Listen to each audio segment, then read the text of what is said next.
Kargado ka ba ngayon? Maraming ibang pakahulugan kapag ka narinig yung kargado. May mga negatibong epekto. Yung iba, kargado ng ipinagbabawal na gamot, di ba?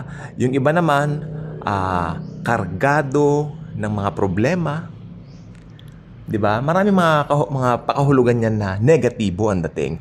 Pero may positibo po yan na pwede kong itanong, kargado ka ba ng salita ng Panginoong Hesus? Kargado ka ba ng kanyang mga pangako sa iyo? Kargado ka ba ng mga katotohanan na nakapaloob dito? Ayun. Kasi alam po ba ninyo, tayo po mga Kristiyano, ibinigay na po sa ating lahat. Basahin niyo po sa unang Pedro, mga bagay na kailangan ng isang mananampalataya. Kanya na pong ipinagkaloob sa atin the moment we receive Jesus as our very own personal Lord and Savior. That's why, kung ikaw ay mananangan sa kanyang mga pangako na nakasulat sa Bible, kargado ka. Amen? Amen. Okay. Bakit kailangan maging kargado tayo ng kanyang mga pangako sa bawat araw? Unang-una, dahil ang mundong ito ay fallen world. This is a fallen world. At pag fallen world, maaaring magandang pakiramdam mo ngayon, maya lumabas ka lang ng tahanan mo, pwede ka nang mabad trip.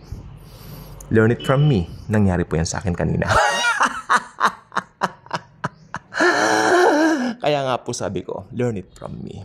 Sabi ko pa, kung kargado ka ng salita ng Panginoon, pag dumaraan ka sa mga ganyang situations, alam mo, may pangako. Amen. Pangalawa, bakit kailangan nating maging kargado? Sapagkat ang mga taong nakapaligid sa iyo ay hindi lahat mananampalataya. Remember, may warning si Paul kay Timothy. Hindi lahat mananampalataya diyan. Kaya mag-ingat ka rin. Di ba? Pero ang ating paraan ng pag-iingat ay wastong kaisipan at wastong kaalaman kung ano yung mga pangako ng Panginoong Jesucristo sa atin. Kaya kung kargado ka ng salita ng Panginoong Jesus, walang anumang palaso, walang anumang kasamaan ang pwedeng gumupo sa iyo.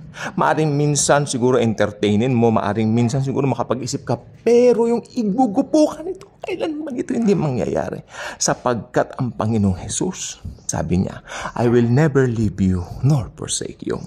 Just be reminded of that truth. Para po sa ating lahat, hindi lang po para sa mga, Kristiyano na nanonood nito, kundi para doon sa lahat ng mga, mga mananampalataya na alam niyo pang hindi subscriber sa ating channel. Invite them to subscribe.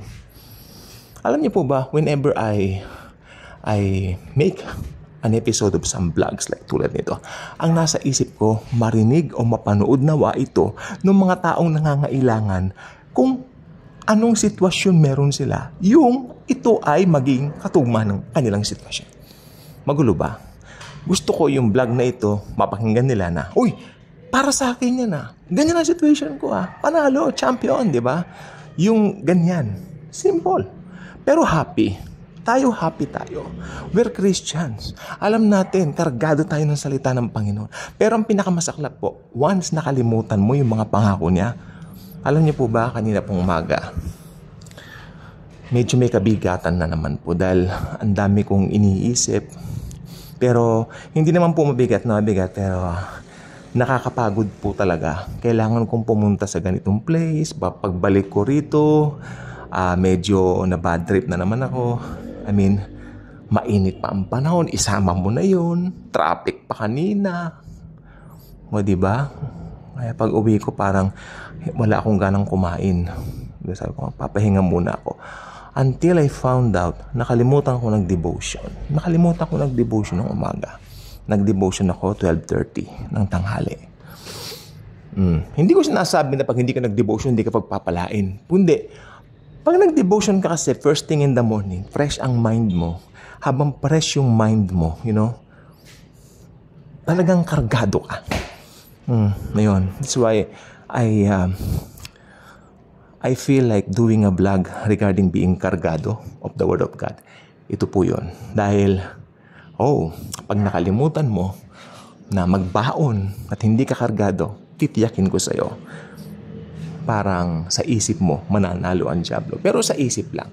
Dahil sa puso natin at sa yung katotohanan ng katayuan natin kay Christ Jesus our Lord, panalo tayo. Sapagkat doon pa lang sa cross, sinigaw niya ng tetelestai. Nung sumigaw siya na naganap na it is finished, panalo na po tayo. Kaya kung hindi ka pa subscriber sa channel na ito, I invite you to do so. Click the notification bell. Share this wonderful video about being cargado. And it's always and forever. Jesus truly loves us all.